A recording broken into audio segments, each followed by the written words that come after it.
Kita lanjutkan di season kedua ya. Kita lanjutkan ceritanya Jurit Malam yang ditulis oleh Ed Banyu Biru. Denny melihat kobaran api itu menyerupai sosok wajah seorang yang menjerit kesakitan. Dengan angin yang berhembus pelan, bau-bau aneh bunga kamboja dan juga bunga kenanga ikut terbawa saat itu. Bau itu semerbak seperti sesuatu yang menakutkan. Tapi Denny hanya diam saja dengan semua hal ini. Toh kalau memberitahu Aji, pasti ujung-ujungnya dilarang sama Aji. Semakin lama semakin menurun kobaran api itu. Pertanda acara api unggun harus selesai.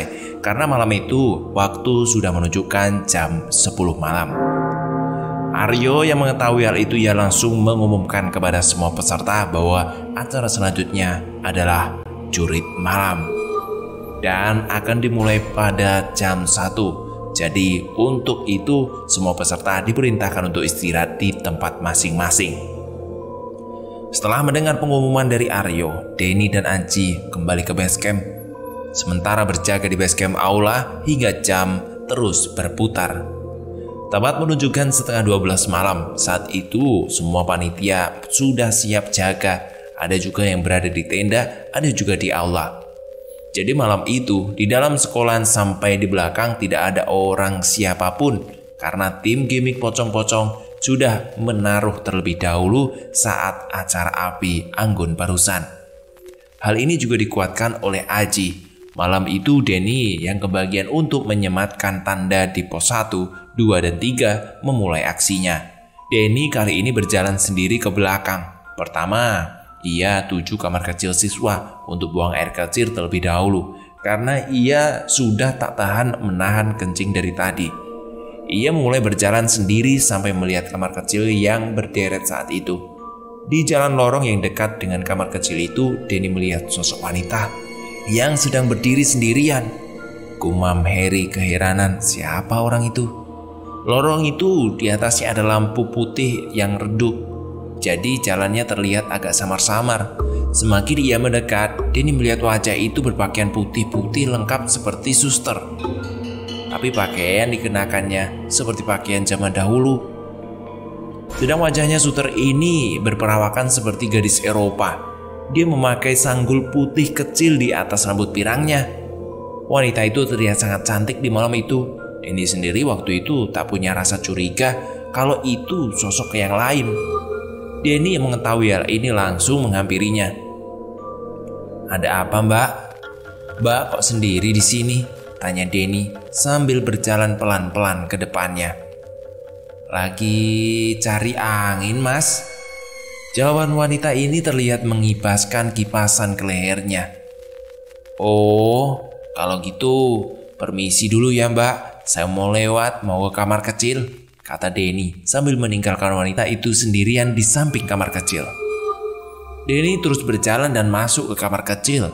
Sekilas Denny melihat deretan kamar kecil itu kosong semua karena semua terbuka. Waktu Denny sedang buang air kecil dalam kamar mandi, ia mendengar seperti ada suara roda troli yang berputar. Krek, krek, krek, krek. Suara roda ranjang pasien yang berjalan dan sesekali suara deretan ranjang juga ikut bersuara. Setelah menyelesaikan buang air, dia langsung bergegas keluar kamar kecil. Saat Denny berdiri di depan kamar kecil, dia mematung seketika. Matanya melihat ke depan, ada sebuah ranjang pasien didorong oleh 2 orang suster. Satu di depan dan satu di belakang. Denny memandang itu heran. Sebenarnya ini sekolah apa toh? Gumam Denny di dalam hati. Akhirnya dengan pelan Denny meneguk ludah keringnya. Akhirnya Denny penasaran dengan mengikuti suster-suster itu sendirian. Denny tetap berjalan di belakang. Lama-kelamaan jalan mereka menuju arah ke pertigaan lorong. Mereka membelokkan ranjang pasien ke barat. Sekian puluh meter ranjang itu dimasukkan ke dalam ruangan. Ruangan itu tepat di belakang pos kedua. Waktu itu di depan Denny, jalanan berbentuk lorong sudah dipenuhi dengan suster-suster tengah berdiri dengan memakai pakaian zaman dahulu. Mereka berdiri berjajar dengan wajah ala Eropa. Hal ini menambah rasa penasaran Denny. Kok bisa ya ada bule di sini? dan juga kapan mereka masuk, kata Denny dalam hati. Di tengah jalan lorong itu berhias lampu putih yang meredup, tapi Denny tetap mengikuti mereka dan memastikan apa sebenarnya yang terjadi. Tapi sebelum Denny terlebih dahulu memasang tanda di belakang ruangan sebagai pos kedua, baru habis itu Denny kembali lagi ke depan ruang yang masih dipenuhi oleh para suster. Sambil berjalan Denny melempar senyum ke kanan dan ke kiri, tentu kepada suster itu. Sampai dia berhenti di sebelah pintu ruangan yang pertama kali ia dilihat. Ranjang dimasukkan oleh dua suster pertama waktu kepalanya menoleh ke ruang itu. Denny melihat beberapa orang berpakaian dokter zaman dahulu dan para suster yang sedang melakukan operasi di dalamnya. Ternyata di dalam sudah ada beberapa pasien bule yang sedang dioperasi. Pasien mereka juga seperti orang-orang pada zaman dahulu, seperti pakaian militer. Dalam hati Denny malah kebingungan malam itu. Loh, ini sekolahan apa ya? Kok malam-malam kayak gini ada operasi di dalam sekolah? Ih, ngeri, gumam Denny dalam hati. Denny yang mulai ketakutan berjalan cepat melewati suster-suster bule yang berjajar di lorong itu. Setelah melewati kerumunan suster itu, Denny menoleh ke belakang. Pemandangan berubah malam itu. Semua suster yang tadinya cantik, wajahnya berubah seketika menjadi hancur dan menyeramkan. Bau amis darah malam itu juga ikut tercium. Denny yang ketakutan menjingkat dan berlari kecil menuju ke barat. Denny berjalan menunduk mengikuti jalan dengan bantuan senter kecil di depannya. Dan tentu menuju ke pos 1. Karena cahaya di gedung di sebelah barat ini juga sudah berbeda dengan gedung tempat Aryo kerja.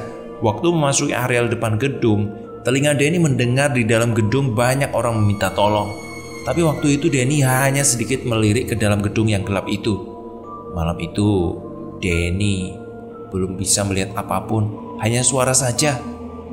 Saat Denny sudah sampai di ujung barat gedung, Denny mengikat tanda itu di sebuah pohon dengan tergesa-gesa. Tetapi waktu berbalik arah, suasana di depannya sudah berbeda dengan barusan yang ia lewati. Gedung yang ia tadi lirik gelap itu tiba-tiba berisi manusia yang banyak sekali. Kira-kira gedung itu memanjang sampai ada 7 ruangan. Semua orang seperti rakyat pribumi. Mereka semua di dalam sebuah sel dengan penuh sesak berjebal. Mereka semua bertelanjang dada dan hanya memakai celana pendek kain yang diikat. Denny tercengang melihat mereka. Saat itu juga pandangan mereka semua tertuju pada Denny, serta diikuti dengan tangan-tangan mereka mencoba keluar disertai teriakan, kesakitan dan minta pertolongan. Saat masih berdiri di depan, orang-orang yang minta tolong, dari belakang Denny terdengar suara ringkikan kuda dan suara langkah kaki kuda mendekatinya. Mendengar suara itu Denny menoleh ke belakang. Ia melihat ada 6 orang berperawakan tentara kulit putih dengan menunggangi kuda sedang menuju ke arahnya. Masing-masing dari mereka membawa senjata laras panjang yang dipangkul di belakang pundaknya. "Hei, kamu siapa?" teriak sosok itu yang duduk di atas kuda. Denny yang ketakutan berlari secepat mungkin untuk kembali ke sekolahan, tapi pasukan ini telah mengejarnya. Mereka hanya berjalan dengan kudanya mencoba mengikuti Denny dari belakang. Denny terus berlari sampai di ujung gedung yang berisi manusia pribumi itu. Denny yang berlari akhirnya berhenti seketika dan menoleh ke depan gedung yang berada di kanannya. Karena lagi-lagi ia mendengar suara keras yang ramai dari gedung itu. "Tolong, tolong, tolong!" disertai pukulan keras. Dah. Suara dari dalam gedung yang tak beratap itu terdengar juga beberapa kali teriakan minta tolong dan suara tembakan. Denny yang mau tak mau harus melewati samping gedung ini. Akhirnya ia berjalan pelan-pelan mengendap-endap sambil mencari tahu apa yang terjadi di dalamnya. Sambil mencari pemandangan yang pas, ia juga bersembunyi untuk menghindari kejaran pasukan yang tadi. Sampai akhirnya Denny melihat orang pribumi duduk berjajar dengan posisi ruku. Mereka berderet 8 orang. Masing-masing orang dipegangi sampai 4 pasukan tentara Eropa. Mereka semua meronta kesakitan dan tubuhnya memberontak ingin melepaskan diri. Penduduk pribumi yang disiksa seperti binatang. Ada yang tangannya dipotong, digergaji, dan juga dikuliti. Semua orang pribumi terlihat kesakitan dan berumur darah malam itu. Denny melihat hal itu sangat miris dan sedih. Tapi rasa takutnya sedemikian besar malam itu mengalahkan akal dan pikirannya. Sekilas ia melihat jika ada yang berontak sedikit, pasukan langsung menembaknya. Kengerian penyiksaan di saat penembakan ini membuat Denny spontan sangat kaget. Masya Allah, spontan ucapan itu keras dan membuat makhluk itu menatap kepada Denny. Semua yang berada di tempat penyiksaan menoleh pada Denny. Dengan cepat tentara-tentara itu berlari menuju Denny. Denny sendiri sadar dirinya terancam dan segenap tenaga ia berlari dari lokasi itu. Tapi langkahnya malam itu yang aneh. Saat ia berlari dengan cepat, kakinya seakan-akan berlari di tempat. Dengan nafas ngos-ngosan detup jantung yang luar biasa, Denny terus berlari dan berlari. Sampai keringat mulai bercucuran, nafasnya pun mulai tak karuan. Saat ia membuka mata, tentara yang wajahnya berubah menjadi rusak itu sudah ada di depannya. Dua orang pasukan itu dengan siap menangkap kaki Denny. Tapi Denny sendiri juga meronta-ronta untuk bebas dari cengkraman tentara berwajah buruk ini. Sementara itu pasukan berkuda itu di ruangan penyiksaan. Saat itu Denny sempat melihat pasukan itu memandangi dirinya yang berusaha melepaskan diri. Kamu mau kemana kamu? Kata tentara Eropa itu sambil memegang kakinya. Lepaskan aku, setan, lepaskan aku, kata Denny sambil teriak. Semakin lama tenaga Denny semakin habis karena harus menendang tangan tentara itu dan tiada henti. Sampai akhirnya Denny berdoa sebisa mungkin, dan di saat menendang yang tak beraturan itu, tangan tentara ini tiba-tiba putus. Hal ini yang mengakibatkan Denny bisa lepas dari mereka. Merasa Denny sudah bebas, dia berlari sekencang mungkin ke pos sapam depan sekolah. Suara deru nafas Denny yang tersengal-sengal saat itu. Suara detuk jantung yang berpacu cepat beriringan dengan rasa ketakutan. Sekujur tubuhnya pun mulai ikut bergetar menahan rasa takutnya. Waktu sampai di pos sapam, kebetulan tempatnya kosong. Jadi malam ini Denny langsung duduk berjongkok di depan pos. Dia seperti sembunyi di pojok pos sapam. Kepalanya dibenamkan di kedua lututnya, sedangkan kedua tangannya memegang erat di atas kepalanya. Denny masih mengingat dengan jelas apa yang barusan terjadi. Saat itu kepala Denny merasa pusing dan tubuhnya sangat berat. Suhu tubuh Denny saat itu juga mulai panik. Dengan tubuh dan kepala yang mulai berkeringat, ia mencoba untuk menghilangkan kenangan yang menyeramkan itu. Tak berapa lama, penjaga malam sapam datang ke posnya. Ia berhenti dan berdiri di posnya sampai sapam tua itu melihat seseorang sedang meringkuk sendiri di dalam pos.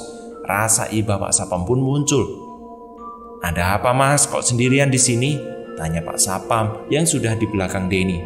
Tidak apa-apa Pak, tidak apa-apa, cuma kurang enak badan, jawaban Denny sambil menoleh sedikit ke arah belakang, sambil meyakinkan diri bahwa siapa sosok sebenarnya di belakang itu.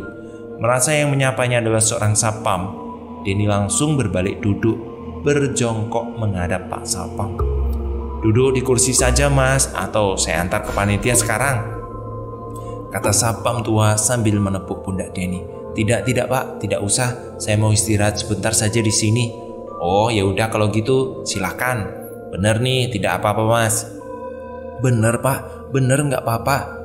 Setelah itu Denny merasa agak sedikit baikan. Perlahan-lahan dia berdiri dan ikut duduk di kursi. Waktu kepindahannya, tubuhnya masih bergetar berkeringat dan perlahan masih terlihat sangat ketakutan.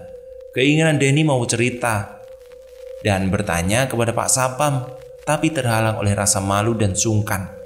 Akhirnya Denny memutuskan untuk diam saja saat itu dan tentu menenangkan diri. Sekian lama dia terdiam dan akhirnya dia teringat sesuatu yang masih jadi ganjalan dalam hatinya. Denny malam itu masih mempunyai beban tugas. Tugas terakhir yaitu menaruh sebuah tanda untuk acara jurit malam di pos ketiga. Aduh, ya Allah, ini gimana? Masih ada satu lagi, ini gimana ya? Gumam lirih dari bibir Denny. Malam itu Denny sempat berpikir mau minta bantuan sama panitia. Rencananya ia minta bantuan khusus sama Aji dan Aryo. Tapi lagi-lagi dia merasa malu dan sungkan. Tak enak bila selalu minta tolong kepada mereka. Akhirnya rencana itu dibatalkan. Saat ia masih terdiam di pos sapam, perlahan-lahan Denny mulai mengumpulkan keberanian. Saat Denny memikirkan akan resiko keselamatannya malam itu, melihat jam tangannya sudah menunjukkan jam 12 lebih, Denny teringat acara bujurit malam akan dilaksanakan tepat di jam 1. Dia berpikir masih ada waktu meski malam itu sudah terasa mepet. Sekian lama Denny terdiam, akhirnya ia mulai bangkit dan berdiri. Dengan tergesa-gesa dan panik, memang tidak munafik, seberani-beraninya orang, tapi apabila bertugas dan tanggung jawab, tapi rasa takut dalam hati kecilnya bisa saja tersisa. Akhirnya saat itu, ia berdiri dan menoleh ke sapam. "Pak, saya permisi dulu ya," kata Denny. "Oh iya mas, gak apa-apa, beneran ini udah sehat masnya." "Udah pak, ya alhamdulillah sudah baikan." Kaki Denny terus berjalan merangsek ke dalam halaman. Meski di betis kaki kanan Denny ada yang terasa aneh, tapi ya sudahlah, ia tidak menghiraukan. Sampai di tengah jalan, ia berpapasan dengan sapam yang barusan nongol di depannya. Tapi kali ini sapamnya ada 2. Sapam satunya ini berumur masih muda. "Loh pak, dari mana?" tanya Denny sambil menunjuk heran kedua sapam ini. Lantas ia sedikit menoleh ke arah pos sapam di belakangnya. Tapi saat ia lihat dari tempatnya berdiri, pos itu terlihat kosong. Pak sapamnya yang tua tadi sudah tidak ada lagi dan berganti berada di depannya. Kemudian malam itu yang sangat janggal kembali dihadapi oleh Denny dan membuatnya kembali takut. "Dari tenda Mas Aryo, masnya kok jalan sendiri, dari mana ya?" "Iya pak, saya dari keliling untuk mempersiapkan acara malam ini," jawab Denny. "Ya Allah, apalagi ini?" gumamnya dalam hati. Denny yang ketakutan mempercepat jalannya dengan berlari kecil hingga ia kembali berjalan sampai melihat aula. Tempat base campnya sudah dekat. Kebetulan di sana ada Aryo, Aji yang sedang berdiri. Mereka terlihat sibuk ngobrol untuk mengecek persiapan seluruh panitia. Denny yang melihat hal itu, ia terus berjalan sampai di depan Aryo. Yuk, sini bentar dong yuk," ajak Denny sambil menarik tangannya untuk menjauh dari kerumunan panitia. "Gimana Den, gimana? Ada apa?" "Gini loh yuk, di belakang sekolahanmu itu ada banyak yang tidak beres. Pokoknya sekolahmu ini tidak beres lah." "Apa, tidak dibatalkan saja acaranya jurit malamnya?" "Oh itu ya, sudah diamankan Den. Ya jangan ngawur kamu, kasihan dong panitianya, peserta dan juga kita semua. Acara ini sudah lama dipersiapkan. Kalau tiba-tiba digagalkan, bisa berapi Den. Sudahlah, sekarang kamu tenang aja." "Yo, jangan main-main, ini beneran," pinta Denny. "Iya ya Den, ingat aku yang paling tahu daerah sini. Jadi kamu tetap senang aja, oke? Ngomong-ngomong, tugas kamu sudah diselesain belum?" kata dan tanya Aryo, bermaksud untuk mengalihkan topik pembicaraan. "Tinggal yang di pos 3 yuk." "Gila kamu Den, cepetan taruh di pos 3 dong. Ini sudah jam berapa? Acara mau dimulai," kata Aryo. Iya yuk, ini mau ke pos 3 kalau begitu," sahut Denny. Denny yang agak kesal langsung berjalan ngeloyor menuju sisi gedung utama sekolah hingga memasuki lorong jalanan di sisi timur. Setibanya di jalanan, bau busuk, harum bunga kenanga kembali tercium kuat saat itu. Sambil menahan bulu kuduk yang spontan berdiri, ia tetap berjalan melewati jalanan yang di dalam lorong sekolah itu. Dengan nyali yang sangat kecil, apalagi jalanan lorong sisi timur itu memakai lampu yang jarang. Cahaya penerangannya juga hanya putih dan sangat redup. Waktu setengah jalan sudah ia lalui, matanya melirik di samping kanan jalan. Di situ terdapat sebuah sumur tua. Hanya rangka besinya yang tersisa, sedangkan timba dan tambangnya sudah tak ada. Di atas rangka besi itu terlihat sosok laki-laki bercelana hitam pendek dan memakai kaos compang-camping. Kepala pria ini tergantung di tengah-tengah rangka besi dengan tali tambang. Tubuhnya menjuntai mengayun pelan-pelan di atas sumur. Dengan lidah tetap menjulur keluar dan mata melotot memandangi Denny. "Masya Allah, ini apa lagi ini?" gumam hati Denny. Saat itu juga ia kembali menoleh wajahnya ke depan dengan cepat. mati aku kali ini. Ya Allah, gila ini sekolahmu yo. Sebenarnya tempat apa ini? Ditanyain dari kemarin gak pernah ngaku-ngaku juga, gerutu Denny yang kesal sambil berjalan. Denny terus mempercepat langkah hingga tiba di ujung jalan dan akhirnya belok ke kanan. Tentu saja detak jantung berpacu kencang saat itu. Baru saja dia belok, di sisi kiri jalan, hal yang aneh pun terlihat. Tempat saat ia mengamati sebuah ruangan tua. Ruangan itu memang tampak sepi dan gelap. Hanya cahaya redup dari lorong jalan yang memberi gambaran isi di dalamnya. Samar-samar di dalam ruangan itu ada beberapa orang perawat bule perempuan bermuka hancur yang sedang mondar-mandir. Mereka berjalan tapi tidak menempelkan kakinya. Kegiatan suster di dalam ruangan sedang menata dan merapikan beberapa ranjang dengan berisi mayat. Pasien yang sudah meninggal di atas 8 ranjang ditutup kain polos. Tak ubahnya ruang kelas yang tua itu berubah menjadi seperti kamar mayat. Lagi-lagi sebuah pemandangan yang sangat mengerikan malam itu. Tapi demi komitmen dan tugasnya, ia mempercepat jalan dan baru saja melangkah sedikit ke timur, terdengar suara dari dalam ruangan. Klak, klak, klak. Denny yang takut dan penasaran akhirnya tetap memberanikan diri untuk melihat dari celah jendela kaca.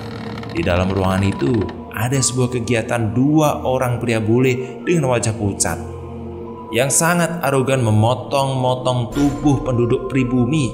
Mereka memisahkan organ mulai dari mata, hati, dan yang lainnya. Dan yang masih bisa digunakan atau tidak gak tahu. Seketika selesai, mayat-mayat yang terkoyak langsung dibuang ke bawah seperti bangkai hewan. Melihat kejadian ini, Denny langsung berjalan kembali dengan cepat. Dia berjalan sambil menutup hidung karena bau anyir darah dan bau busuk yang sangat menyengat di lorong-lorong itu. Sampai dia tiba di seberang jalan yang gelap, Denny berhenti sejenak. Dia merasakan betis kakinya ada yang aneh. Denny merasa betis bawah seperti ada sesuatu yang mencengkramnya.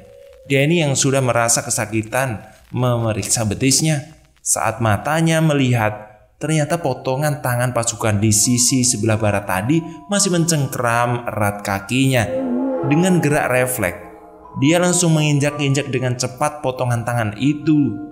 Cok, asu, umpat Denny dengan keras. Saat itu pun Denny langsung berjingkat dan berteriak kecil ketakutan. Setelah melepas telapak tangan yang busuk dan menghitam itu, dia langsung berlari ke seberang jalan menuju pos ketiga. Sambil berlari, ia memegang tanda yang akan ditaruhkan. Dia berhenti sejenak di depan pintu masuk. Perlahan ia mengamati pemandangan di depannya. Dengan seksama ia melihat sebuah gapura kecil sebagai tanda masuk ke sebuah tempat pemakaman tua. Dan tanda terakhir inilah yang akan disematkan di dalam areal makam itu. Antar percaya atau tidak, Denny masih diam mematung di pintu masuk pemakaman. Sekilas melihat jam tangan, waktu sudah menipis. Belum juga rasa takutnya yang semakin kuat. Ia kembali dihadapkan pada sebuah kenyataan pahitnya. Tak lama kemudian Denny dikagetkan dengan suara hentakan kaki kuda. Suara-suara yang datang dari gedung SD yang beranjak agak jauh belakang.